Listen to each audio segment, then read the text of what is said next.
Consecrated virgins are young women who have received the gift of virginity from the Eternal Father.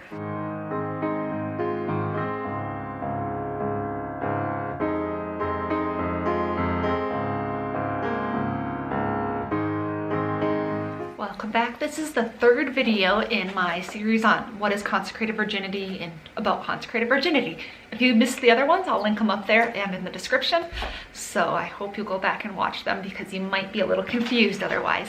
Because we've been going through this book, The Introduction to the Vocation of Consecrated Virginity Lived in the World, published by the United States Association of Consecrated Virgins.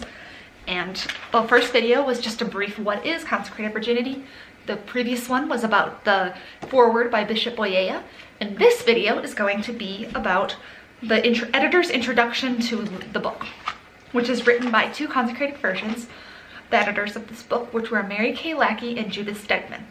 So, I'm just going to read parts of it in here because it's just really, really, really beautiful.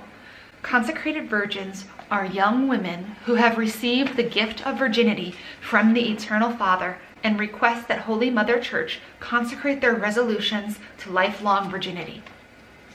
Whoa. They've received a gift. Virgins have received a gift from God.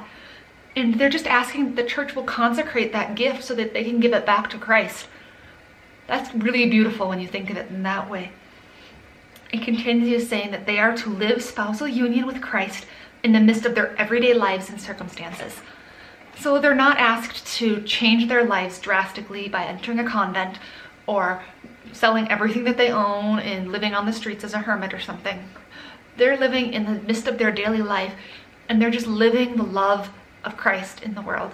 And they're living their love for the Lord in everything they do throughout the day. And that is just a beautiful, beautiful way to see this vocation. With the Blessed Virgin Mary as her model of virginal, spousal, and fruitful love, each consecrated virgin learns to walk the distinct path of union upon which her divine spouse leads her. So each virgin has her own way of living the vocation. It's not a vocation that everyone lives the exact same way. Each individual consecrated virgin can interpret things a little bit different and see the ways in which the Lord is calling her to live, even if it's not the way that another consecrated virgin lives. For example, some consecrated virgins will work for the church. Some will not. Some will be like psychologists or accountants or teachers. They might not necessarily work for the church, but they still are living their vocation in the midst of their daily life. When I am consecrated, I will continue to work at the school I work at with the students I work with. And that's not a Catholic school, it's a public school. So you don't have to work for the church. You're just living the life that Christ is calling you to live. And that's beautiful to me. They also write that an understanding of the modern vocation of consecrated virginity lived in the world is based upon roots which extend deeply into the history of Christendom. So you can't understand the vocation of consecrated virginity unless you know what happened in the past, where the vocation comes from. So I will be doing some videos about what the past was, what has happened in the past with consecrated virginity. If you want a brief introduction now, take a look at that video up there that's linked for what is consecrated virginity. I did a very brief, very, very brief history of what consecrated virginity is and when it came back into the church in the revised form. So take a look at that if you're interested. But the history of consecrated virginity is very important to understand the vocation and really what it means. So then this part that I just love here is virginity is a gift received from the Eternal Father, a gift which some are inspired to offer back in perpetual espousal to his Son, our Lord Jesus Christ. Again, it's that emphasis. It's a gift. Virginity is a gift that God has given us, and he's given the grace to be able to maintain that virginity, because it's not easy in our world. It's very hard to be a virgin by the time you reach the age of consecration in the world we live in today. But that gift has been given to virgins who are able to make this consecration because God has given them that gift, and then they give the gift back to Christ by being espoused to Christ. So it's just a gift, which is beautiful. And they continue in here saying the path of virginity is a path of humility because the virgin relies upon the grace of God to preserve her integrity of body, heart, and mind. in the midst of an increasingly antagonistic culture. Our culture doesn't exactly know what consecrated virginity is, and if our culture did know, they'd be like, ha, just wait.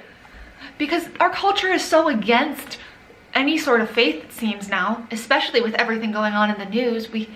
The culture seems to be against faith, especially against the Catholic Church, which is especially against chastity and celibacy and consecrated virginity. So it's really not an easy path, but it's a path that some people are called to give back the gift that God has given them to Christ. And this introduction, the introduction by the editors is just really just an introduction to what's going to be in this book and in future books. They were hoping to get more books published before now, but I think this is currently the only book they have published. So, and then they have their information packet, which I will show you in a different video because there's a lot in there. But the way they end this is just beautiful. So I'm going to read it to you, their last sentence. For those who have received the gift of virginity and are invited to offer that gift perpetually to Christ, a mystical espousal, consecrated to God by the diocesan bishop and dedicated to the service of the church, there can be no better way to live. So for those who have received the gift of virginity and want to give it back to Christ, consecrated virginity is the way that they're called to live. And I find that utterly beautiful because, as I've said before, this is the vocation that I'm going to be a part of, which is still astounding to me that I've been given this gift to give it back to God. So there'll probably be more videos in this series because I know there will be more, because I haven't even gotten into like what's actually in this book yet. We won't do everything that's in this book because you should really go buy the book if you're interested in consecrated virginity. Great book, go buy it, link in the description. But I do want to talk a little more about the historical context of where consecrated virginity came from, because that's something that's very misunderstood, that is necessary in understanding what consecrated virginity is today, as the editors remind us. So if you like this video, please like it and subscribe. Let me know in the comments if there's something you'd like me to do a video about or what you thought about this video. And as always, please pray for me. I will be praying for you.